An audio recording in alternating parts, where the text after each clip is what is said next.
Okay, so there we go. We're recording. So, if my memory serves me correctly, we ended on Monday.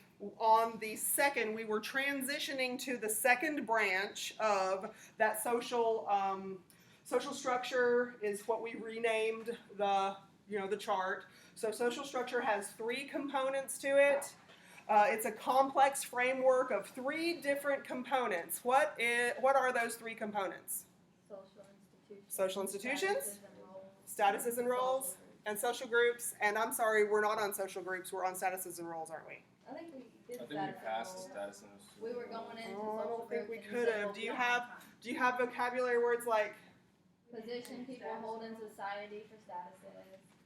and the duties that somebody has that goes with that is roles? But do you have the different types of statuses like ascribed and achieved and master status and status symbol and okay? Then I think so.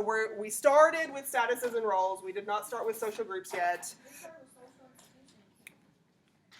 Right. We began with social institutions, and as we completed that, we transitioned into the connection between social institutions on the macro scale to statuses and roles that really have macro and micro components to them. And we got the basic definition of statuses and the basic definition of roles, but we didn't dig deeper into it and get the different types of those. Okay, so that's where we are, statuses and roles. Okay. It is important to remember, and I'm sure I said on Monday, that you cannot, everybody has a status, everybody always, even brand newborn babies have statuses, newborn babies, their status, and they have a role that goes with that, okay? So every single one of us in this room has multiple statuses: brother, sister, wife, mother, husband, boyfriend, co-worker, boss, student, right? All of those things that I just rattled off are statuses. Those are the positions that we hold within the social structure. We, as individuals on the micro scale, hold those positions, but hundreds of thousands of people across the United States right now hold that same status of college student. So on the macro scale, the norms associated with what you're supposed to do as a college student apply not just to you, not just the back row or the front row or any other row in here, but in college classrooms in Montana and Massachusetts and Missouri and Michigan and the other states with the M names and all the others, right? So the status that exists in social structure, we hold those statuses individually and we perform our duties. We perform the norms associated with that status as individuals, but the rules for what we're supposed to follow in that status exist on the macro scale. Make sense? Okay. So every status, every role, whether we're using student as an example or parent as an example or any of the other things that we did on Monday, every status always has a role to go with it.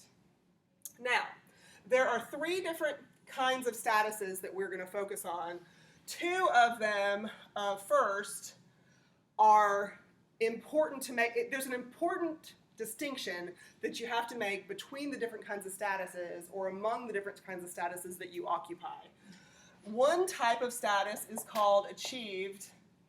Did I get the I and the E right in that word? Yeah. I before E except after C. Oh, well, never mind. There's a C. There's a C. No, the right direction. So is this correct? Yes. Okay. Thank you. I know that rule, I before E, but I I never. have to do it all the time. Okay. So achieved status is one type of status, and an ascribed status is the second type. Achieve and ascribed. So we have to make a distinction here. In chapter 4, when you are reading about statuses and roles, you will get the full definition of these two things, but here are the buzzwords. An achieved status is something that you earn. It's earned through effort. I need to put an asterisk beside that so I remember to be clear about earning something. So an achieved status is a position in society that you got through some kind of effort on your part. You earned it. You weren't born with it. And ascribed status is something that you're born with. You're born into, or you get it later on without any effort.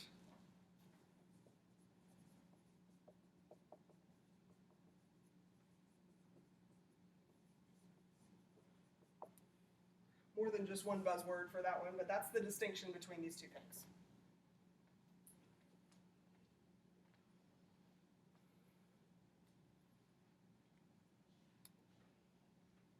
So student is a status that I've been harping on as an example. Which type of status would that be? Achieve status. It's an achieved status. It's an achieved status.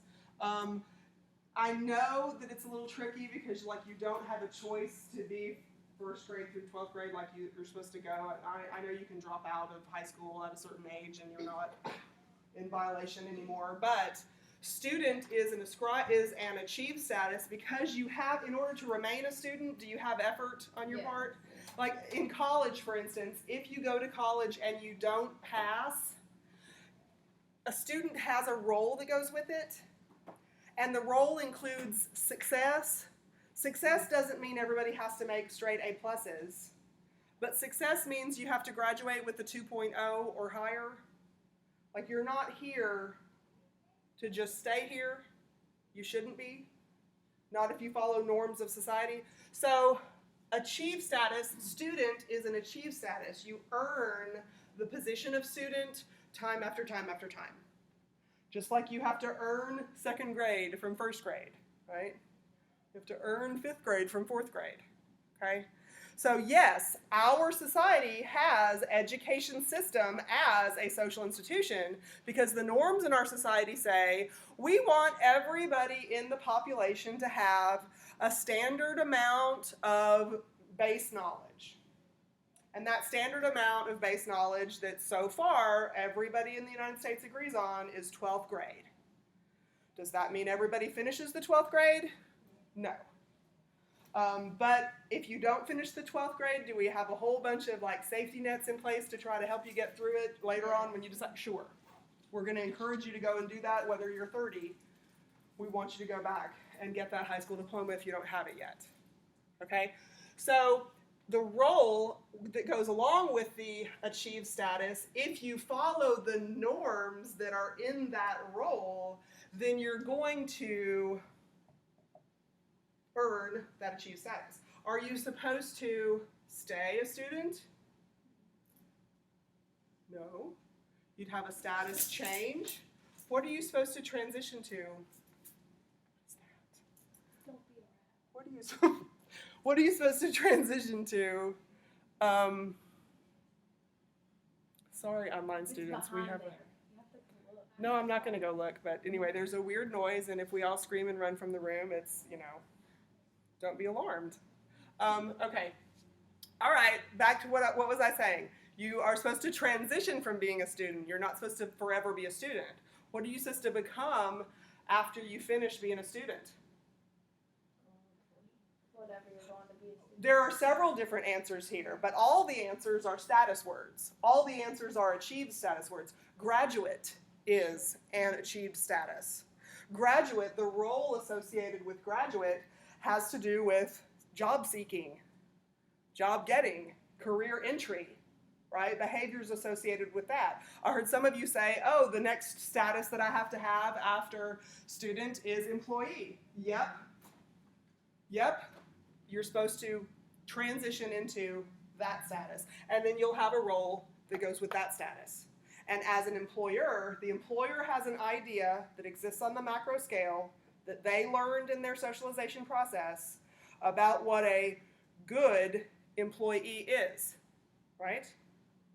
And based on my knowledge and that other guy's knowledge and all these other employers all over the United States who know what a good as opposed to mediocre, as opposed to no good employee is like, then you'll get promoted or kept or laid off or fired, or those are consequences for the way individuals on the microscale live out the role associated with employee, right? Why did y'all get so quiet? Yes. Okay. Okay. So, achieved status. Let's talk about ascribed status. You see the definition here. Can you think of any that are examples? Being born in the United States. Yes, your citizenship, your country of residence, your nationality is a good one. What else? Race. Race is one. Gender. Gender is one. Religion can be one. I guess you could argue that religion can be one. Typically, it's not listed as one of the standard ascribed statuses. Like if you were born with a rich family too. Okay, yes, your social class, which is a very complicated, that's a very complicated status to understand that we'll get to in chapter 7. We'll try to understand it a little bit. Your age group. Are you a baby boomer? You can't help it. Are you Generation Z? Can't help it. You got that at birth. What'd you say right now? I didn't hear you. Okay, yes, your bloodline. So in a society where the bloodline of a person matters, then yes, you get that. You can't help it. Right? Yeah, our society doesn't have so much, hanging on that as far as your achievement goes. But I'm glad that you mentioned the royalty example, because in some countries, in some places, whatever your ascribed status is, it will affect what you can or can't try to achieve in a society. So the norms are going to affect that. I think I remember on Monday, we talked about how in some cultures, the status of student means male, means a male individual. So your ascribed status of whatever sex category you belong to, your ascribed status can affect what your achieved statuses are going to be, or assumed to be. So that brings us, we're going to combine this into both of these. These are types of statuses. We're going to combine both of these into a new word, master status. Master status.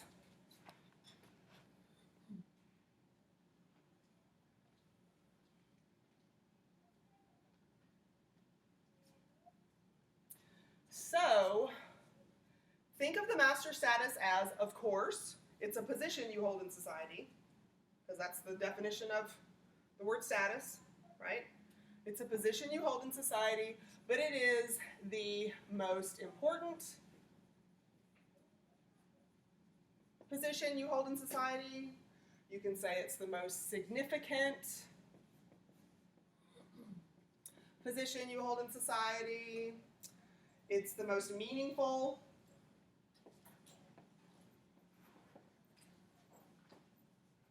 It's the most meaningful position you hold in society. Like mother. Ooh, Amy says like mother. Let's look at that one. That's a good one for you to come up with to start a discussion. Yeah, because, okay. So this is not the textbook definition of master status. I've given you some keywords to look at, right? And in your reading, you will read a specific definition that Diana Kendall, the author of our textbook, has written about what a master status is. These are the key words. We know that a status is a position that you hold in society. You can either earn that position or be born into that position or get it later in birth, get it later in life. But master status, look how I'm trying to illustrate with this thing here. There's two main types, but bringing them back together to this type of status, I want to ask you, like, which is most, let me write it differently. Which contributes the most to what somebody's master status is? Achieve status. Just a second. But you've got your vote, so we're going to have a vote. Okay, which contributes the most to a person's master status? That's one of the questions we want to answer and discuss and figure out. But also, another one that we're going to talk about right now is who decides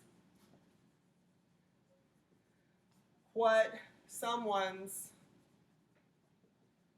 master status is. I take it back. You take back your answer, but just to say, it was a very good answer. I'm not. You don't necessarily need to take it back, but remember, with this question, remember we said that statuses and roles, definitely we live them out on the micro level, right? We definitely live them out day to day on the micro level, but the norms that define these things, where do they exist?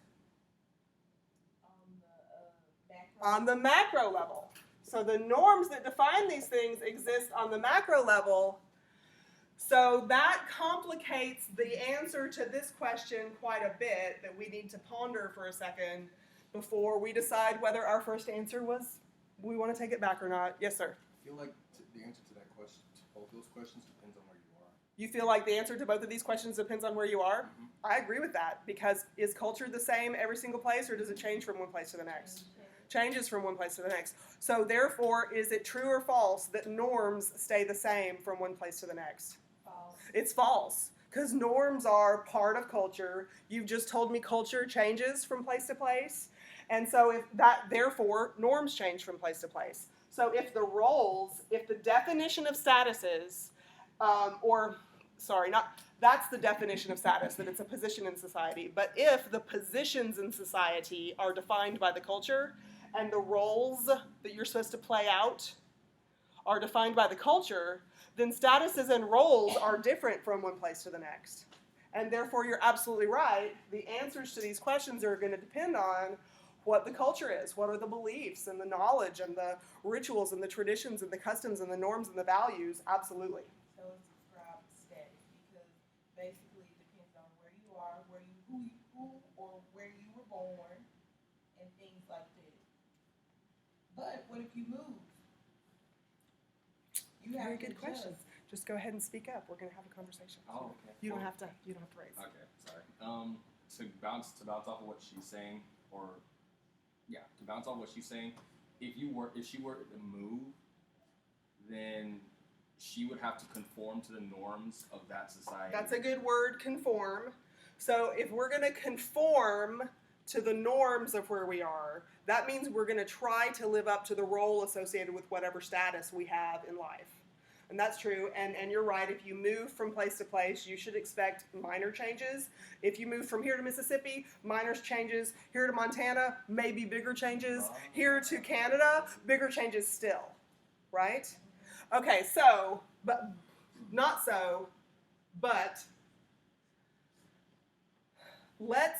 let's not complicate this question with, what if we move? We're staying in one place. Okay? We're staying in one place, right here in River City. It's where we are. Okay? Which contributes the most, this type of status or this type of status, to a person's master status? Both can. Remember these details. I'm gonna go with described status. I did say achieved because You did say achieved first, but you're changed into ascribed. Why did you say achieved? Well, I was thinking as you grow, you earn things and you become a different person. Okay, so over your life course, like we talked about in chapter 3, in socialization, things change. The world is different from a 5-year-old perspective than it is from a 35-year-old perspective. So you said achieved because you thought that by the time you're that 35-year-old, you've got accomplishments that you can look back on that brought you to that position. But if you're ascribed a mental illness, you can't achieve everything. Yeah, I was about to say that. But okay, so mental illness is your example, but let's make it even less complicated, and sometimes that's a controversial thing to talk about. So let's make it less complicated, or try. Maybe it's not less complicated at all. Let's talk about the ascribed statuses that we just used as examples, like your age, or your race, or your social class, or your sex. So for instance, your ascribed status of male or female Does that affect your ability, your opportunities Your opportunity. to earn different things? It shouldn't. It shouldn't in an ideal world, but But it does. it does. Illegally, it does. Depends Okay. on what that, Okay, Okay, well then I'm gonna use, so Amy, you said, when we were just taking notes on this and we hadn't even written all this yet, I heard Amy say, I don't know if y'all heard her, but she said, oh, so like mother. Yeah. What type of status is mother, achieved or ascribed? That's achieved. It's achieved, but it's based on, yes it is. Yes, I hear it, yes. Ascribe what you But it's based on an ascribed status, right? So that achieved status, only one type of person can be that, right? Based on your ascribed status. So why did you think of mother when we were talking about master status? I remember I was writing this stuff. I was writing important, significant, Was it meaningful. meaningful, because I guess for a micro level, I was looking at micro level because that's, that was the most important. So for you personally, Yeah. okay. What status is higher than mother? Like, if you were to have a child, I don't think there's anything else you could ascend Yeah. into. Okay, well then, let me ask you this. What Mother status is meaningful. higher than mother is your question. So let me try. Grandmother. Oh, crap. No. Let's look at mother. Let's look at mother only, and let me try to dissect this question that you've got. Okay, so mother, and we have a very poetic, we have a poet, I think, because he asks, what status is more important than mother? Well, what would your boss at work say that pays your paycheck so you can be mom? What would your boss say at work? Well, you're gonna be mom no matter what. You're going to be unemployed mom in the homeless shelter mom? Yeah, but she'll still be mom. Okay, let's look at this situation. You've got 2-parent household, 1 child. Child goes to school. Child gets sniffles at school. Who does the school nurse call? Y'all don't need to think. Y'all didn't even finish the question. Y'all just said mom. Why did y'all say mom? That's Are the you norm. speaking only from micro level experience? That's macro. We're speaking from macro level assumptions about social facts about your ascribed status of female means you're the one the school nurse calls. So, who at work is more productive for their employers, dad or mom? Dad. So, as an employer, do I see all of the applicants? I have 3 male applicants, I have 3 female applicants. Are the norms that I'm going to use to decide who I hire and who I don't hire, are those norms going to be that I need to think of you equally? Or do I have some kind of maybe, because I was trained in my socialization process to Yeah, think of sometimes. mom as the one who gets the phone call? Yeah. Maybe I'm not just a terrible, horrible jerk by myself, but maybe society has created a situation where I make the assumption mom's the one who's going to have to cut out on an afternoon of work because Junior has a fever. And what might happen on the micro scale? What micro level experience might a father have if the father goes to the boss and says, my son has a fever, I've got to go pick him up from school? Right up. He could say, where's the mother? You know what? I've had so many fathers tell me that when they have had to say that to their boss, I need to go get my son, daughter, whatever, that the boss does ask, where's your wife or where's his mother or something? That's the first question. Because that's the norm. I mean, gender roles. The social facts having to do with our norms associated with gender. And and I think because they always say the mother's a nurturer, she's the one that knows, There is a status, nurturer, provider, caregiver, breadwinner. These are statuses. They have roles associated with them. If we assign a certain ascribed status to those other statuses, then what's the answer to this question? Do we have a simple answer to that question? No.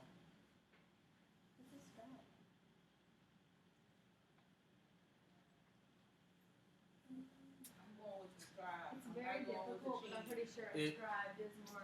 Well, I mean, it's gonna depend on where you are and what the norms are for that place. But also, your ascribed status, I think that, yes, if you say male or female, which are our examples here, male or female, and then you have employee over here, whose status as an employee is likely to be seen as the most important role they are filling, this person or this person.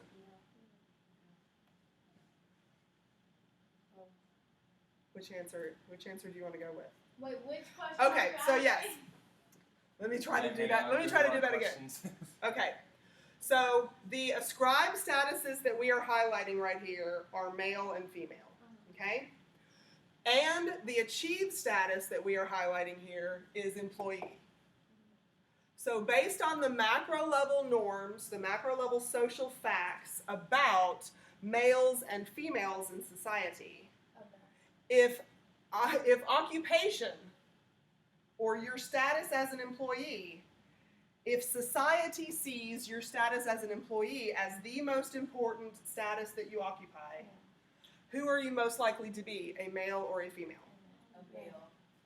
If society sees the most important status that you occupy as parent, who are you most likely to be, male or female?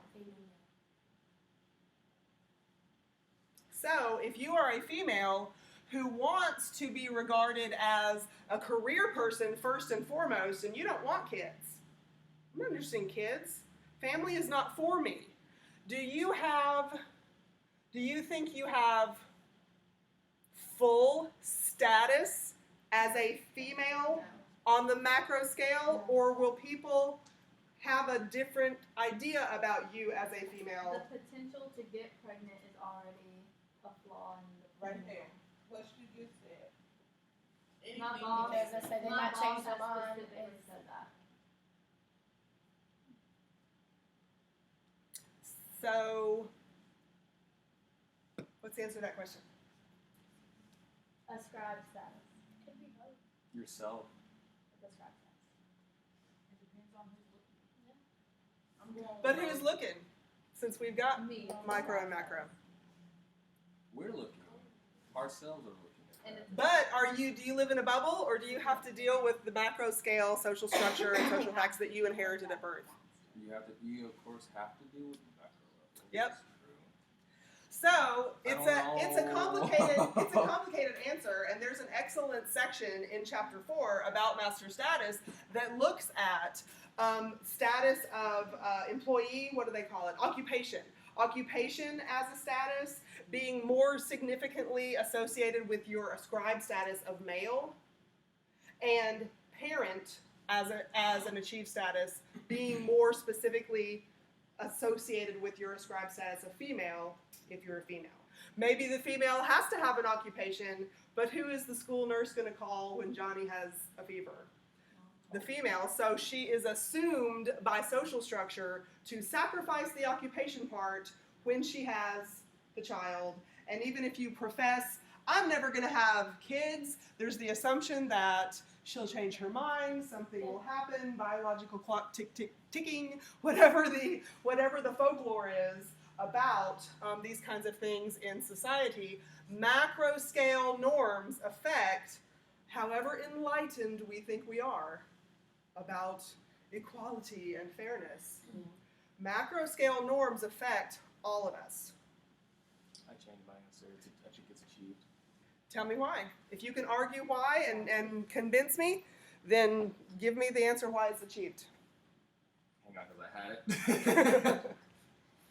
So, the reason it's being achieved because from birth, on a macro level scale, that child that you have, you automatically are already thinking, well, this person, my child's already going to be successful. They're already going to get at a point in their life where they're going to want to be successful. That's what most parents want, correct? Mm-hmm. Because at a micro level scale, I all would parents want success for their child. You know, and I would say that you are fortunate to live in an era post Barack Obama, because prior to Barack Obama, African American parents rarely believed that their children would be able to achieve whatever they wanted.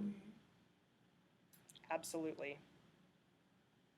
Absolutely. I didn't know that until now, so that's really interesting to know. Most, yeah, most. Oh. Yeah, I can't say all, but most.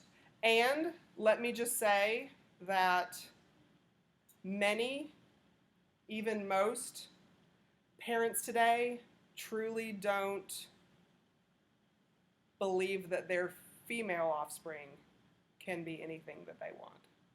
Not yet.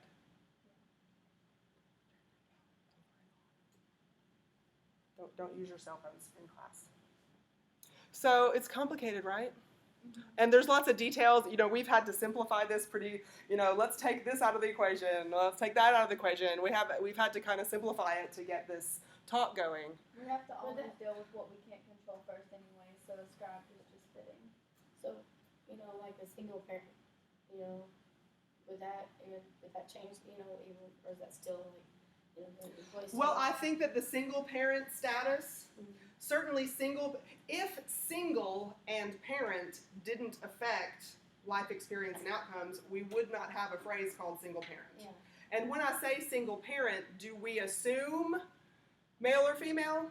Yes. Which one? Female. We make an assumption about females, so we're responding to master status ideas that come from the macro scale, because just like with the Safe Haven Baby Box activity that we did, it was about the females being able to have a safe outlet where they are not a criminal for for either trying to murder their child because they can't deal with it. Infanticide is a word that y'all came up with a lot in some of your research. Or abandoning a child outside of a safe haven, where the child can be rescued, I guess is the right word, you know, within a reasonable amount of time for safety. The female is the one who is assumed to be the caregiver of the child, responsible for the child, etc., etc. So just a second. So this question. Do I get to decide, do I get to decide that this career is the most important status that I hold? Or am I always affected by the assumptions that macro scale has about me as a female first? Macro level has control over it. Just look at Mother's Day and Father's Day. On Mother's Day, pretty much everybody who looks like they're old enough to be fertile gets a Happy Mother's Day from people in stores and restaurants and stuff. Fathers, on Father's Day, get, or men who look like they're old enough to be parents, get the question, are you a dad? The assumption is not there that they are for sure. We give you an out. So yeah, just look at the little nuances of micro level experience on a daily basis, and like symbolic interactionists do, the sociologists who use symbolic interactionism as their theory, looking at those micro level experiences, the examples of experiences that we have, can we zoom out and make some pretty accurate assumptions about macro level social structure from those micro level examinations? So this is complicated. Can somebody take a picture of this for me? I was waiting You for got it? Okay. So take a picture and text it to me, please. And in our society, so in the United States, so you mentioned, I think it was Amy who mentioned social class being an ascribed status, because we are born into the family condition that we're born into. Okay? You can stand up and move around, whatever. So I want to talk about, in the United States, how important achieved status is. Ascribed status is really, really important too. It really affects what your master status is going to be seen as. But I want to talk about, in the United States, which is different other places, but in the United States, your occupation, the education that you get, and the income associated with your education level and the occupation that you take, are those things important in life for us? Occupation as an achieved status, and education as an achieved status, and then also the income associated with it. So let's think about that for just a second. So we are not yet moving from the status and roles arm of our chart that we drew. But let's talk about this employee thing. So really important, or really significant, I will say, really significant statuses in the U.S. are occupation, education, and income.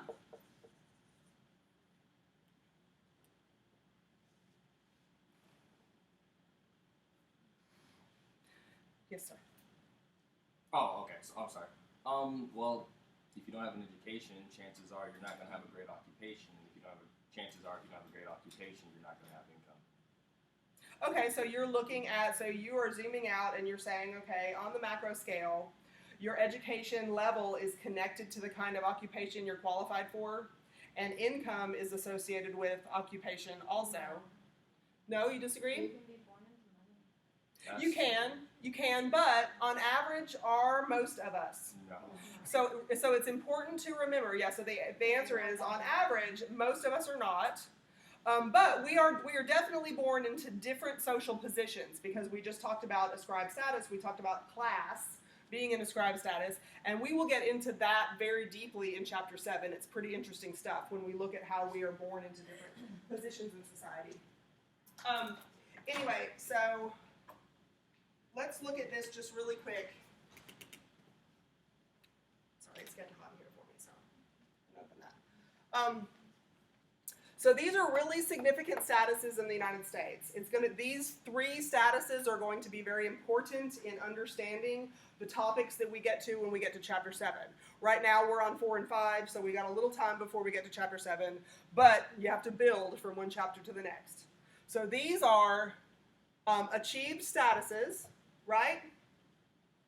Achieved statuses. However, your ascribed status of sex, race, age, and class, can those ascribed statuses affect the level of this that you get, this that you're qualified for, and therefore the income that you take in? Yes. Okay, so see those connections. I know we haven't talked about course learning outcome number 1 in a couple of class meetings, but course learning outcome number 1 is about that sociological imagination. We have to see connections. It's about critical reasoning skills and seeing connections between macro level and micro stuff, right? Drawing conclusions based on all this different information that you're getting, okay? So occupation, education, and income are all linked in the United States in particular, because we like people to be responsible for themselves. We have this concept of the American dream. Y'all have heard that, right?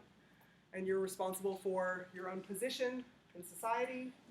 So these things are important, but they're linked to ascribed status. But how do we, is it important for us? Let me rephrase that question. Is it important for an individual to demonstrate to the world that they have arrived? It is now. It's always been. It's always been important. It is now. So is it important for individuals to demonstrate to the rest of society that they're a part of, Social that media. they have done this? Brings us back to the social media thing that I don't remember who was saying it, but some people aren't going to see. Somebody said earlier on the social media aspect of that first 25-point activity that people were afraid to voice their opinions for whatever kind of blowback or something. But so it is related to that concept. Do we have to put forth in our daily lives, not have to, but often, do we try to make ourselves seem more successful in these 3 areas by using things that in sociology we call status symbols? Y'all heard that phrase before, status symbol? What's that mean? What's a symbol? Remember that from chapter 2? A symbol is a sign. A symbol is something that describes something that represents something else. A symbol is something that represents something else. We now know what a status is. What is it? our positions we hold in society. It's a position that people hold in society. do we use objects, behaviors, Like material. material items or behaviors Words. or zip codes or cities that we're with? Do we use things to try to communicate outwardly without saying a word what our position is in relationship to these achievements? Lord. Such as, oh, such as, wow, a golden oldie, 90210 is the zip code that where wealthy people live, like people who have arrived. What kind of car do you drive? Is there a difference between a Hyundai and a Mercedes? Yes. They The will house both you get live you to school. They will both get you to school, but if you can see in your mind, if immediately in your mind you're like, oh yeah, there's a difference between a Hyundai and a Mercedes, then we are talking about status symbols. What'd you say? Let's think out of the salvage. Yes. But anyway, yeah, so status symbols are anything that we use to communicate our position in society. I don't have my wedding ring on, but I have a wedding ring. It's because my status is married woman. Right? And that symbol, my wedding ring, y'all all will interpret that symbol correctly, right? You see a ring on this finger? She's married, right? You see a person driving a Mercedes and you think, wow, I wish that was me. Or they struggling. Or I wonder if they're I wonder if they have sacrificed, but why would they be motivated? Why might somebody be motivated to sacrifice bread and bologna for the Mercedes? To look good to other people. Status symbols. These things are important to us. Our statuses are extremely important to us because on the macro scale, society says they're supposed to be. We respond to that. Even if we rebel against what society's norms are, we are responding to society's norms. And the last chapter in this section, chapter 6, is about rebelling against society's norms. Because not all of us buy into this. Not all of us do. But mostly, look around. We do. What shoes do you have? What glasses did you choose? What symbol is on your jacket? Right? These things are statuses, or communicate your status. That's real Status life. symbol. Yes, ma'am. So the book says the material thing, is everything non-material thing? Like the zip code thing that we were talking about?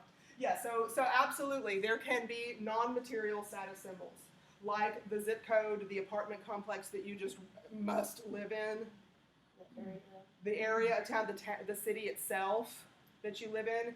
Yes, there are non-material status symbols also. Yeah, good question. Wouldn't Yes. an example of a non-material status? Like if we were to walk up to like a group of people, be like, "I live in Little Rock," and someone else in the said group were to be like, "Oh, I live in Beverly Hills." Well, wouldn't that be like? I think another example closer to what you're talking about is, I know you've heard the word bougie, right? Sorry, that's a funny So word. somebody is, well, it actually, we're going to tie that into sociology in chapter 7 also, because it comes from a sociology word. So anyway, can somebody behave in a way that is a status symbol to communicate about them? As a matter of fact, I had a student one time, she didn't say in front of class, but she shared this information about herself with me after class. And she said, when I pick up my kids from school, when we drive away from school, I turn down a road into a neighborhood that we cannot afford, where we do not live. And I drive around in that neighborhood.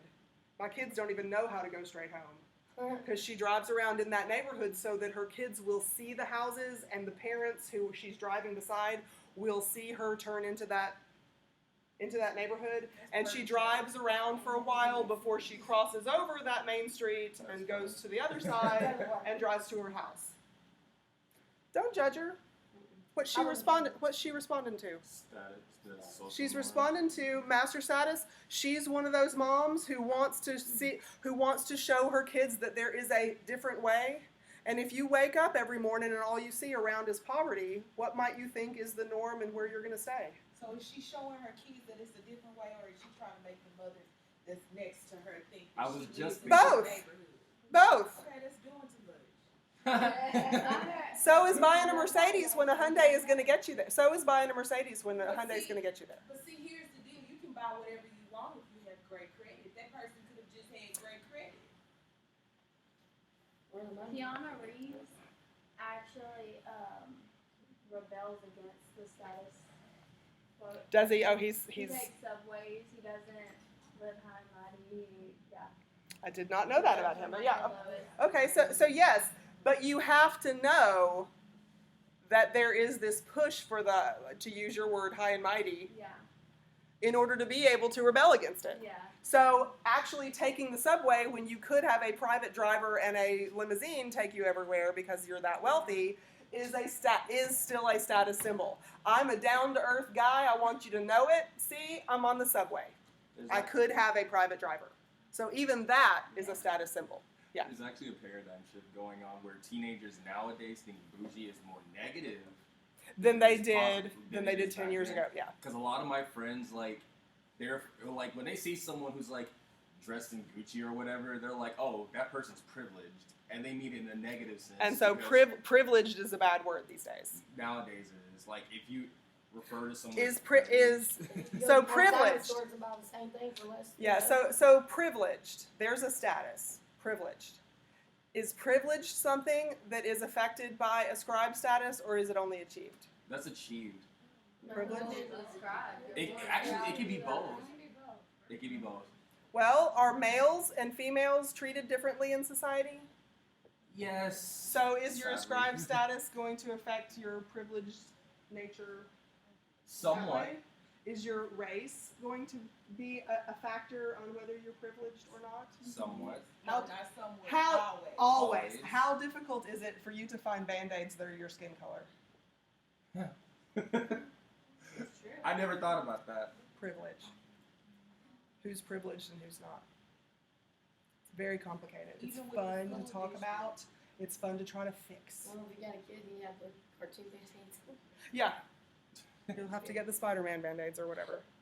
Yeah, so so yeah, there are so many different hidden nuances to try to It makes your brain go. see. Yeah. Yeah, it's a fun field to go into, that, you know, gender studies or sociology in general, because there's so many philosophical I have a friend, nuances. she, What time is it? What time is it? yeah, what- Oh, it is 10:27. Sorry, I just needed that. Yeah, go ahead. wrote how like how she dresses and how when we got public, because me, I just wear what I got, you know. That's So, fine. and then they'll dress up a little bit more, you know, fancier, and I'm like, okay, like, you know, and have all the jewelry and like that. Yeah, and we will actually talk about that. It's called impression management. So a little preview for what we're going to do on Monday is we're going to finish out the arm of this big chart. Remember, so on Monday we had social structure, we had social institutions, which are macro level things. We now have the statuses and roles things, which are macro and micro level. But then you and I have to play out on every single day behaviors and experiences like what you're explaining.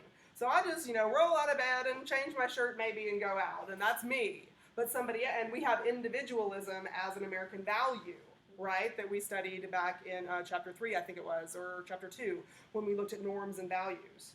And somebody else wants to be a little fancier, I think was the word that you said. Okay, well, these are about outward images, right? Why are outward images important, and what is the extent to which we will go to get others to look at us or evaluate us, I guess is the better word. Get others to evaluate us in a way we want to be evaluated. So, in other words, we're back to a very similar question that I think I asked you on the first day of class. How much in control are we over the decisions that we make and the experiences that we have in daily life? We'll try to look at that on, when would that be? That would be Monday of next week, right? We'll look at that Monday of next week with the social groups thing when we transition from chapter 2 to chapter 5. We good? Okay, so let me cancel this out and turn it off. There we go.